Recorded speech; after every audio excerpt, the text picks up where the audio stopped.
ನಮಸ್ಕಾರ ರಿವ್ಯೂ ಚಾನೆಲ್ಗೆ ಸ್ವಾಗತ. ನಾನು ಸೌಖ್ಯ ಗಾಂವ್ಕರ್. ವಕ್ಫ್ ಬಿಲ್ ಪಾಸ್ ಆಗಿದೆ, ಇನ್ನೇನು ರಾಷ್ಟ್ರಪತಿಗಳ ಅಂಕಿತವಷ್ಟೇ ಬಾಕಿ ಕಾಯ್ದೆಯಾಗೋದಕ್ಕೆ. ಈ ಹೊತ್ತಲ್ಲಿ ರಾಹುಲ್ ಗಾಂಧಿ ಅವರಿಗೆ ಡಬಲ್ ಶಾಕ್. ಮತ್ತೊಂದು ಕಡೆ ರಾಹುಲ್ ಗಾಂಧಿ ನಡೆ ಇಡೀ ದೇಶವನ್ನೇ ಬೆರಗಾಗುವಂತೆ ಮಾಡಿದೆ.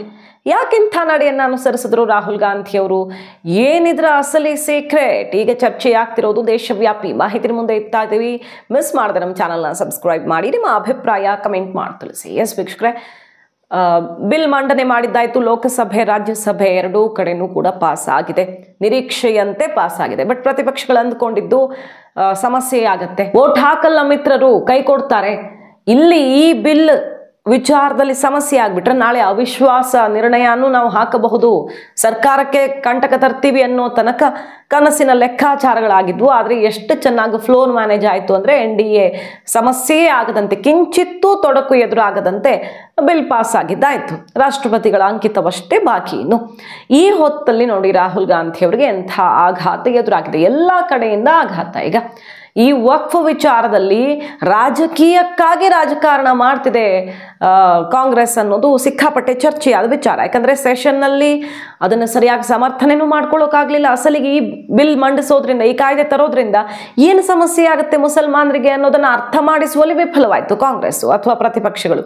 ಯಾರೂ ಕೂಡ ಒಂದು ಸೀರಿಯಸ್ ಆಗಿ ವಿತ್ ಡಾಕ್ಯುಮೆಂಟ್ಸು, ವಿತ್ ನಂಬರ್ಸು ಏನನ್ನೂ ಹೇಳಲಿಲ್ಲ. ಇದು ಸಂವಿಧಾನ ವಿರೋಧಿ, ಇದು ಮುಸಲ್ಮಾನರಿಗೆ ಆಘಾತಕಾರಿ ವಿಚಾರ, ಇಂಥ ವಾದಗಳು ಕೇಳಿ ಬಂದು ಬಿಟ್ರೆ ಯಾಕೆ ಆಘಾತಕಾರಿ, ಯಾಕೆ ಸಂವಿಧಾನ ವಿರೋಧಿ, ಇದು ಯಾರಿಗೆ ಸಮಸ್ಯೆ ಆಗುತ್ತೆ ಅನ್ನೋದನ್ನ ಯಾರು ಹೇಳಲಿಲ್ಲ. ಯಾಕಂದ್ರೆ ಇದರಿಂದ ಮುಸಲ್ಮಾನರಿಗೆ ಅನುಕೂಲ ಆಗತ್ತೆ, ನಿಜವಾಗಿ ಅನುಕೂಲ ಸಿಗಬೇಕಾದವ್ರಿಗೆ ಸಿಗತ್ತೆ. ಕಳ್ಳರು ಭೂಮಿ ಹೊಡಿತಾ ಇದ್ರಲ್ಲ, ಅವರಿಂದ ರಕ್ಷಿಸಿ, ಆಡಿಟ್ ಮಾಡಿ, ಅದನ್ನು ಸರಿಯಾಗಿ ಸರ್ವೆ ಮಾಡಿಸಿ ಕಾಪಾಡೋದಕ್ಕೆ, ವಕ್ಫ್ ಆಸ್ತಿ ಮತ್ತೊಬ್ಬರ ಪಾಲಾಗದಂತೆ, ಮತ್ತೊಬ್ಬರ ಆಸ್ತಿ ವಕ್ಫ್ ಪಾಲಾಗದಂತೆ ನೀಟಾಗಿ ಮ್ಯಾನೇಜ್ ಮಾಡೋ ಒಂದು ಸಿಸ್ಟಮ್ಯಾಟಿಕ್ ಈ ಕಾಯ್ದೆ, ಮತ್ತೇನೂ ಅಲ್ಲ. ಈ ಸಿಸ್ಟಮ್ಯಾಟಿಕ್ ಅಪ್ರೋಚನ್ನು ಎಲ್ಲರೂ ಶ್ಲಾಘಿಸಿದ್ರು, ಮುಸಲ್ಮಾನ ಸಂಘಟನೆಗಳೇ ಶ್ಲಾಘಿಸಿದ್ದನ್ನು ಕೂಡ ನೋಡಿದ್ವಲ್ಲ. ಆದರೆ ಅಚ್ಚರಿ ಅಂದರೆ ರಾಹುಲ್ ಗಾಂಧಿಯವರ ನಡೆ ಈ ಬಿಲ್ ವಿಚಾರದಲ್ಲಿ. ರಾಹುಲ್ ಗಾಂಧಿಯವರು ಲೋಕಸಭೆಯಲ್ಲಿ ಈ ವಿಚಾರ ಅಂದರೆ ಸೆಷನಲ್ಲಿ ಒಂದೇ ಒಂದು ಸಲ ಮಾತೇ ಆಡೋಕ್ಕೆ ಬರಲಿಲ್ಲ. ಅವರು LOP ಪ್ರತಿಪಕ್ಷ ನಾಯಕರಾಗಿ ಎತ್ಕೊಳ್ಬೇಕಿತ್ತು ಈ ವಿಚಾರನ, ಮಾತನಾಡಲೇ ಇಲ್ಲ. ಅದಾನಿ ವಿಚಾರ, ಅಂಬಾನಿ ವಿಚಾರ ಅಥವಾ ಸುಮಾರು ಇಂಥ ವಿಚಾರಗಳಲ್ಲಿ ಮೋದಿ ವಿರುದ್ಧ, ಸರ್ಕಾರದ ವಿರುದ್ಧ ಬಹಳ ದೊಡ್ಡ ಮಟ್ಟದಲ್ಲಿ ಗುಡುಗಿ ಸದ್ದು ಮಾಡಿದ್ದ ರಾಹುಲ್ ಗಾಂಧಿಯವರು ಯಾಕೆ ವಕ್ಫ್ ವಿಚಾರ, ಇಷ್ಟು ದೊಡ್ಡ ವಿಷಯ ಇದು, ರಾಷ್ಟ್ರ ರಾಜಕಾರಣದಲ್ಲೂ ಒಂದು ದೊಡ್ಡ ಆಯಾಮ ತೆರೆದಿಡ್ತಾ ಇದೆ. ಹಾಗೆ ಕಾಂಗ್ರೆಸ್ಗೆ ಅಲ್ಪಸಂಖ್ಯಾತರ ವೋಟ್ ಬ್ಯಾಂಕ್ ವಿಚಾರದಲ್ಲಿ ನೋಡೋದಕ್ಕೆ ಹೋದ್ರು ತುಂಬ ಇಂಪಾರ್ಟೆಂಟ್. ಅವರೇ ಹೇಳಿದ್ರಲ್ಲ, ಎಷ್ಟು ಸಾಮರ್ಥ್ಯ ಇದೆಯೋ, ಜನಸಂಖ್ಯಾ ಬಲ ಇದೆಯೋ ಅದಕ್ಕೆ ತಕ್ಕಂತೆ ಅವ್ರಿಗೆ ಹಕ್ಕು ಸಿಗಬೇಕು ಅಂತೆಲ್ಲ ವಾದ ಮಂಡಿಸಿದ್ದವರು ರಾಹುಲ್ ಗಾಂಧಿಯವರು. ಹಾಗೆ ನಾವು ಆರಕ್ಷಣೆ ಕೊಡ್ತೀವಿ ಅವ್ರಿಗೆ, ನಾವು ಮೀಸಲಾತಿ ಕೊಡಿಸ್ತೀವಿ ಮುಸಲ್ಮಾನರಿಗೆ ಅಂತ ಗುಡುಗಿದ್ದವರು. ಆದರೆ ಇವತ್ತು ಮುಸಲ್ಮಾನರ ಈ ವಕ್ಫ್ ವಿಚಾರದಲ್ಲಿ ಮಾತನಾಡಲೇ ಇಲ್ಲ. ಒಂದೇ ಒಂದು ಟ್ವೀಟು ಇದು ಸಂವಿಧಾನ ವಿರೋಧಿ, ಅದು ಇದು ಅಂತ ಒಂದು ಟ್ವೀಟು. ಈಗೇನೋ ಸುಪ್ರೀಂ ಕೋರ್ಟ್ಗೆ ಮೂವ್ ಆಗ್ತಾರೆ, ಅದೇನಿರಬಹುದು, ಆದರೆ ಮಾತಾಡಬೇಕಿತ್ತವರು. ಅವರು ಬೇರೆ ಯಾರೋ ಒಬ್ಬ ನಾರ್ಮಲ್ ಸಂಸದ ಅಲ್ವಲ್ಲ, ಅವರು ಪ್ರತಿಪಕ್ಷ ನಾಯಕರಾಗಿದ್ದಾರೆ, ಇಡೀ ಪಕ್ಷವನ್ನು ರೆಪ್ರೆಸೆಂಟ್ ಮಾಡ್ತಿದ್ದಾರೆ. ಬರೀ ಅವ್ರ ಪಕ್ಷ ಅಷ್ಟೇ ಅಲ್ಲ, ಈ ಸದನದಲ್ಲಿ ಪ್ರತಿಪಕ್ಷ ನಾಯಕ ಅಂದರೆ ಶಾಡೋ PM ಅನ್ನೋ ರೀತಿಯಲ್ಲಿ ಒಂದು ಬಲ ಇರುತ್ತೆ ಅವ್ರಿಗೆ. ಎಲ್ಲವನ್ನು ಪ್ರಶ್ನೆ ಮಾಡಲೇಬೇಕಾದಂಥ ಜಾಗದಲ್ಲಿದ್ದಾರೆ. ಬಟ್ ಒಂದೇ ಒಂದು ಮಾತನಾಡಲಿಲ್ಲ ರಾಹುಲ್ ಗಾಂಧಿಯವರು. LOP ಆಗಿ ಲೋಕಸಭೆಯಲ್ಲಿ ಇದ್ರ ಬಗ್ಗೆ, ರಾಜ್ಯಸಭೆಯಲ್ಲಿ ಚೀನಾ ಬಗ್ಗೆ ಮಾತಾಡ್ತಾರೆ, ಟ್ಯಾರಿಫ್ ಬಗ್ಗೆ ಮಾತಾಡ್ತಾರೆ. ಈ ವಿಚಾರ ಮಾತ್ರ ಮಾತನಾಡಲೇ ಇಲ್ಲ ರಾಹುಲ್ ಗಾಂಧಿಯವರು. ಚೀನಾ ಅಲ್ಲಿ ಹೋಗಿ ಕೇಕ್ ಕಟ್ ಮಾಡ್ತೀರಾ ಚೀನಾ ಅಧಿಕಾರಿಗಳ ಜೊತೆ, ನಮ್ಮ 1000 ಕಿಲೋಮೀಟರ್ ಭೂಮಿಯನ್ನು ಚೀನಾ ವಶಪಡಿಸ್ಕೊಂಡಿದೆ ಅಂತೆಲ್ಲ ಹೇಳೋದಿಕ್ಕೆ ಹೋಗಿ BJPನೂ ಅಷ್ಟೇ ತಿರುಗೇಟ್ ಕೊಡ್ತು. ಚೀನಾ ಜೊತೆಗೆ ಸೂಪ್ ಹೇರಿದ್ಯಾರು ಅಂತ ಎಲ್ರಿಗೂ ಗೊತ್ತು. ಮತ್ತು ಈ ರೀತಿ ಸಮಸ್ಯೆ ಕಗ್ಗಂಟು ಎದುರಾಗಿರೋದಿಕ್ಕೆ, ಚೀನಾ ಜೊತೆಗಿನ ಈ ಸಮಸ್ಯೆಗೆ ಕಾರಣ ಯಾರು ಅನ್ನೋದು ಜಗತ್ತಿಗೆ ಗೊತ್ತು, ಇಡೀ ದೇಶಕ್ಕೆ ಗೊತ್ತು ಅಂತ ತಿರುಗೇಟು ಕೊಡ್ತು. ಆದರೆ ಟ್ಯಾರಿಫ್ ವಿಚಾರ ಮಾತಾಡಿ ಆನ್ಸರ್ ಮಾಡಿ ಮೋದಿ ಅವರೇ ಅಂದವರು ವಕ್ಫ್ ವಿಚಾರದಲ್ಲಿ ಒಂದು ಮಾತನ್ನು ಆಡಲಿಲ್ಲ. ಸೆಷನ್ ನಲ್ಲಿ ಅನ್ನೋದು ಮಾತ್ರ ನಿಜಕ್ಕೂ ಪ್ರತಿಪಕ್ಷ ನಾಯಕನಿಗೆ ಇದು ಶೋಭೆ ತರತ್ತ. ಏನ್ ಮಾಡ್ಬಿಟ್ರಪ್ಪ ರಾಹುಲ್ ಗಾಂಧಿ ಅವರು ಅಂತ ಇಡೀ ದೇಶದಲ್ಲಿ ಇದು ಚರ್ಚೆಗೆ ಕಾರಣ ಆಗಿದೆ. ಹಾಗಾದ್ರೆ ರಾಹುಲ್ ಗಾಂಧಿ ಅವರ ಬಳಿ ವಕ್ಫ್ ವಿಚಾರದಲ್ಲಿ ಮಾತನಾಡೋದಿಕ್ಕೆ ವಿಷಯ ಸಂಗ್ರಹ ಇರ್ಲಿಲ್ವಾ? ಅಂಕಿಅಂಶಗಳ ಕೊರತೆ ಇತ್ತ? ಅಧ್ಯಯನದ ಕೊರತೆ ಇತ್ತ? ಅಥವಾ ನಮ್ಮ ಪಕ್ಷದವರೇ ಭೂಮಿ ಹೊಡೆದಿದ್ದಾರೆ ಅನ್ನುವಂಥ ಆರೋಪಗಳಿವೆ, ಅದನ್ನ ಸಮರ್ಥನೆ ಮಾಡ್ಕೊಳ್ಬೇಕಾಗಬಹುದು ಅನ್ನುವಂಥ ಆತಂಕ ಇತ್ತ? ಈ ರೀತಿ ಬಿಜೆಪಿ ಕಾಲೆಳಿತಿದೆ. ಈಗ ರಾಹುಲ್ ಗಾಂಧಿ ಅವ್ರಿಗೆ ಈ ಭಯ ಇತ್ತೇನೋ, ಅದಕ್ಕೆ ಮಾತಾಡ್ಲಿಲ್ಲ ಪಾಪ ಅಂತ. ಆದ್ರೆ ಕಾಂಗ್ರೆಸ್ ಕಾರಣ ಕೊಟ್ಟಿದ್ದೇನು? ಅವರು ಸಮಸ್ಯೆ ಇದಲ್ಲ, ಅಸಲಿಗೆ ನಾವು ನಿರ್ಧಾರ ಮಾಡಿದ್ವಿ ಮುಂಚೆನೆ, ಜಾಯಿಂಟ್ ಪಾರ್ಲಿಮೆಂಟರಿ ಕಮಿಟಿ ಮೆಂಬರ್ ಆಗಿದ್ರಲ್ವಾ, ಯಾರ್ಯಾರು ಇದ್ರಲ್ವಾ ಅವರೇ ಮಾತಾಡೋದು, ಅವರಷ್ಟೇ ಮಾತಾಡೋದು ಅಂತ ನಿರ್ಧಾರ ಮಾಡಿದ್ವಿ ಅಂತ. ಆದ್ರೆ ಇಲ್ಲ, ಆ ರೀತಿ ಸಮಜಾಯಿಷಿ ಹೆಂಗ್ ಕೊಡಕ್ಕಾಗತ್ತೆ? ಅವರು LOP ಅಲ್ವಾ, ವಿಪಕ್ಷ ನಾಯಕನೇ ಈ ವಿಚಾರ ಮಾತಾಡ್ಲಿಲ್ಲ ಅಂದ್ರೆ ಅದು ನಿಜಕ್ಕೂ ಅಚ್ಚರಿ ಅಂತ ಅನಿಸತ್ತೆ. ಹಾಗಾಗಿ ಈಗ ಚರ್ಚೆಗೆ ಗ್ರಾಸವಾಗಿದೆ ರಾಹುಲ್ ಗಾಂಧಿ ಅವರ ಈ ನಡೆ. ಇದೇನು ಪಲಾಯನವಾದವೋ ಅಥವಾ ರಾಹುಲ್ ಗಾಂಧಿ ಅವರು ಹೆಜ್ಜೆ ಹಿಂದಿಟ್ರೋ, ಕೋರ್ಟಲ್ಲಿ ನೋಡ್ಕೊಳ್ಳೋಣ ನಾಳೆ ಅನ್ನೋ ರೀತಿಯಲ್ಲಿ ಕೈ ಬಿಟ್ಬಿಟ್ರೋ ಒಂದು ಅರ್ಥ ಆಗ್ತಿಲ್ಲ. ಟ್ವೀಟ್ ಮಾಡಿ ಸುಮ್ಮನಾಗಿದ್ದಾರೆ. ಇದು ಒಂದ್ ಕಡೆ. ಆಘಾತ ಹೇಗೆ ನೋಡಿ ರಾಹುಲ್ ಗಾಂಧಿ ಅವರಿಗೆ. ಒಂದು ಎಕ್ಸಾಂಪಲ್, ಕೇರಳದಲ್ಲಿ ಕ್ರಿಶ್ಚಿಯನ್ನರು ಮೋದಿಗೆ ಜೈಕಾರ ಹಾಕಿದ್ದಾರೆ. ಅಲ್ಲಿ ದೊಡ್ಡ ಮಟ್ಟದಲ್ಲಿ ಚರ್ಚ್ಗಳು ವಕ್ಫ್ ಪಾಲಾಗಿತ್ತು. ಹಾಗೆ ಮುನ್ನಂಬಂ ವಿಚಾರ ಗೊತ್ತು, ಎಷ್ಟೆಲ್ಲ ಕುಟುಂಬಗಳು 173 ದಿನಗಳಿಂದ ಹೋರಾಟ ನಡೆಸಿದ್ರು ಕೇರಳದ ಗ್ರಾಮಸ್ಥರು. 600 ಕುಟುಂಬಗಳ ಹರ್ಷ ವ್ಯಕ್ತವಾಗಿದೆ. 600 ಕುಟುಂಬಗಳ ಹರ್ಷ ವ್ಯಕ್ತವಾಗಿದೆ ಈ ವಕ್ಫ್ ತಿದ್ದುಪಡಿಯಿಂದ.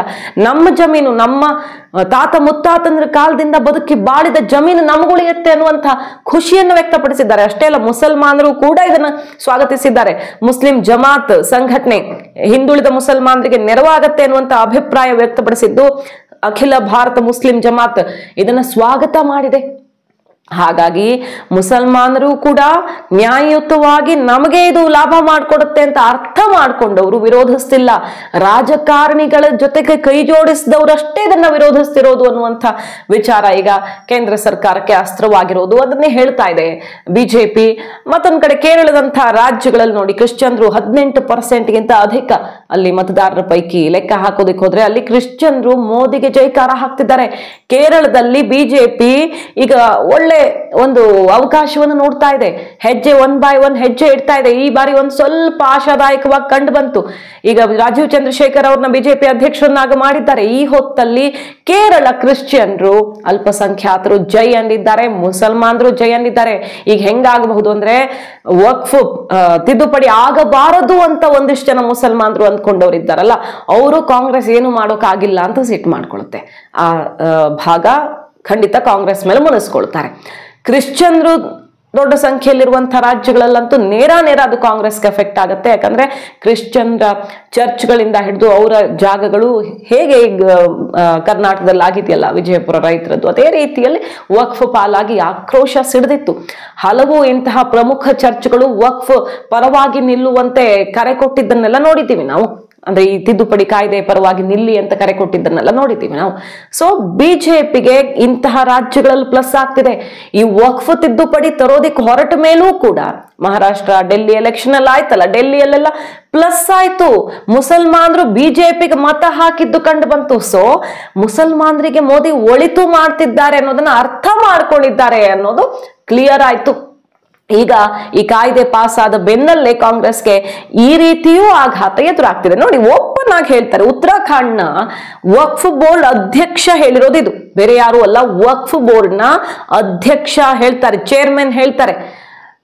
ಏನವ್ರ ಹೆಸರು? ಶಾದಾಬ್ ಶಾಮ್ಸ್ ಅಂತ. ಅವರು ಯಾವ ರೀತಿ ಕರಪ್ಷನ್, ಎಲ್ಲರ ವಿರುದ್ಧ ತನಿಖೆ ಆಗಬೇಕು ಅಂತ ಆಗ್ರಹಿಸಿದ್ದಾರೆ ಅವರೇ. ವಕ್ಫ್ ಬೋರ್ಡ್ ನ ಇಂಚಿಂಚಲ್ಲೂ ಕೂಡ ಭ್ರಷ್ಟಾಚಾರ ತಾಂಡವವಾಡ್ತಿದೆ. ನರೇಂದ್ರ ಮೋದಿ ಅವರು ಈ ನಿಟ್ಟಿನಲ್ಲಿ ಬಹಳ ಒಳ್ಳೆ ಹೆಜ್ಜೆ ಇಟ್ಟಿದ್ದು, ಈ ವಿಚಾರದಲ್ಲಿ ದೊಡ್ಡ ತನಿಖೆ ಆಗ್ಬೇಕು, ಆಳವಾದ ತನಿಖೆ ಆಗ್ಬೇಕು ಅಂತ ಆಗ್ರಹಿಸ್ತಾರೆ. ಸ್ವತಃ ವಕ್ಫ್ ಬೋರ್ಡ್ ನ ಚೇರ್ಮನ್ ಅಂದ್ರೆ ಅರ್ಥ ಮಾಡ್ಕೊಳ್ಳಿ, ಮುಸಲ್ಮಾನರಿಗೆ ಒಳಿತಾಗ್ಲಿ, ವಕ್ಫ್ ಆಸ್ತಿಗಳು ಅವರ ಬಳಕೆ, ಅವರ ಶ್ರೇಯೋಭಿವೃದ್ಧಿಗೆ ಒಳಿತಾಗ್ಲಿ ಅಂತ ಬಯಸಿದವ್ರು ಯಾರು ಇದನ್ನು ವಿರೋಧಿಸ್ತಿಲ್ಲ. ಅಸಲಿಗೆ ಅಕ್ರಮಗಳು ಸಿಕ್ಕಾಪಟ್ಟೆ ನಡೆದಿವೆ ಅನ್ನೋದನ್ನು ಒಪ್ಪಿಕೊಳ್ತಿದ್ದಾರೆ. ನಿನ್ನೆ ದೇವೇಗೌಡರು ರಾಜ್ಯಸಭೆಯಲ್ಲಿ ಎಕ್ಸ್ಪೋಸ್ ಮಾಡಿದ್ರಲ್ಲ, ಕರ್ನಾಟಕದಲ್ಲಿ ಉಪಲೋಕಾಯುಕ್ತ ವರದಿ ಆ ಕಡತನೆ ನಾಪತ್ತೆ. ಇಲ್ಲಿ ಅಕ್ರಮ ಆಗಿದೆ, ಮಹಾಭ್ರಷ್ಟಾಚಾರ ಆಗಿದೆ, ಮಿಸ್ಯೂಸ್ ಆಗಿದೆ, ಕ್ರಿಮಿನಲ್ ಮಿಸ್ಯೂಸ್ ಆಗಿದೆ ಮತ್ತು ಎನ್ಕ್ರೋಚ್ಮೆಂಟ್ ಆಗಿದೆ ಅನ್ನುವಂಥ ರಿಪೋರ್ಟ್ ಲೋಕಾಯುಕ್ತ ಕೊಟ್ಟಿದ್ದನ್ನ ಸಿದ್ದರಾಮಯ್ಯನವರು ಸರ್ಕಾರದ ಅವಧಿಯಲ್ಲಿ, ಹಿಂದಿನ ಅವಧಿಯಲ್ಲಿ ಏನು ಮಾಡಿದ್ರು ಅಂತ ಪ್ರಶ್ನೆ ಮಾಡಿ ಸೆಡ್ ಹೊಡೆದ್ರು. ಮತ್ತು ಬಿಜೆಪಿ ಎಂಪಿಗಳು ಲಿಸ್ಟ್ ಇಟ್ಟಿದ್ದಾರೆ, ಕರ್ನಾಟಕದ ಯಾವ ನಾಯಕರುಗಳು ಈ ವಕ್ಫ್ ಭೂಮಿಯನ್ನ ಕಬಳಿಸಿದ್ದಾರೆ ಅಂತ. ಇದೆಲ್ಲ ಈಗ ಆರೋಪವಾಗಿ ಕೇಳಿ ಬರ್ತಿದೆ. ಮುಂದೆ ಅದರ ವಿರುದ್ಧ ತನಿಖೆಯನ್ನು ಸಾರಬಹುದು ಕೇಂದ್ರ ಸರ್ಕಾರ. ಸೊ ಅಸಲಿಗೆ ಮುಸಲ್ಮಾನರಿಗೆ ನ್ಯಾಯ ಕೊಡುವಂಥದ್ದಾಗಿದೆ. ಬಿಜೆಪಿ ಹೇಳ್ತಿರೋದಿಷ್ಟೇ, ಕಾಂಗ್ರೆಸ್ ಅಧಿಕಾರ ಇದ್ದಾಗ ಮುಸಲ್ಮಾನ್ ಮಹಿಳೆಯರನ್ನ ಈ ದ್ವಿತೀಯ ದರ್ಜೆಯ ಪ್ರಜೆಗಳನ್ನಾಗಿ ನಡೆಸ್ಕೊಂಡಿದ್ರು. ಆದ್ರೆ ತ್ರಿವಳಿ ತಲಾಕ್ ಬ್ಯಾನ್ ಮತ್ತು ಈಗ ವಕ್ಫ್ ಆಸ್ತಿ ವಿಚಾರದಲ್ಲಿ ತರೋಕೆ ಹೊರಟಿರುವಂತ ಕಟ್ಟುನಿಟ್ಟಿನ ಕಾಯ್ದೆ, ನನಗೆ ಬೇಕಾಬಿಟ್ಟಿಯಾಗಿ ನನಗಿರೋ ಆಸ್ತಿಯನ್ನು ದಾನ ಮಾಡಿಬಿಡೋಕ್ಕಾಗಲ್ಲ. ಮಹಿಳೆಯರಿಗೆ ಏನು ಬರಬೇಕು, ಆ ಕುಟುಂಬದಲ್ಲಿ ಮಗನಿಗೆ ಏನು ಬರಬೇಕು, ಆ ಹಕ್ಕನ್ನು ಬಿಟ್ಟು ನನಗೊಬ್ಬನಿಗೆ ಏನು ಹಕ್ಕಿದೆಯೋ ಅದನ್ನು ಮಾತ್ರ ದಾನ ಮಾಡಬಹುದು. ಇಂಥದ್ದೆಲ್ಲ ಬದಲಾವಣೆಗಳನ್ನು ತರ್ತಿರೋದ್ರಿಂದ ಮಹಿಳೆಯರಿಗೆ ಇದು ಬಲ ಕೊಡ್ತಿದೆ, ಮಹಿಳೆಯರಿಗೆ ವಕ್ಫ್ ಬೋರ್ಡ್ನಲ್ಲಿ ಸ್ಥಾನಮಾನ ಕೊಡ್ತಿದೆ. ಸೊ ಇದು ಮಹಿಳೆಯರ ಸಮಾನತೆ ಕೊಡ್ತಿರೋ ಮತ್ತೊಂದು ಕೊಡುಗೆ ಅನ್ನೋದನ್ನು ಕೂಡ ಒತ್ತಿ ಹೇಳ್ತಾ ಇದೆ ಬಿಜೆಪಿ ಸರ್ಕಾರ.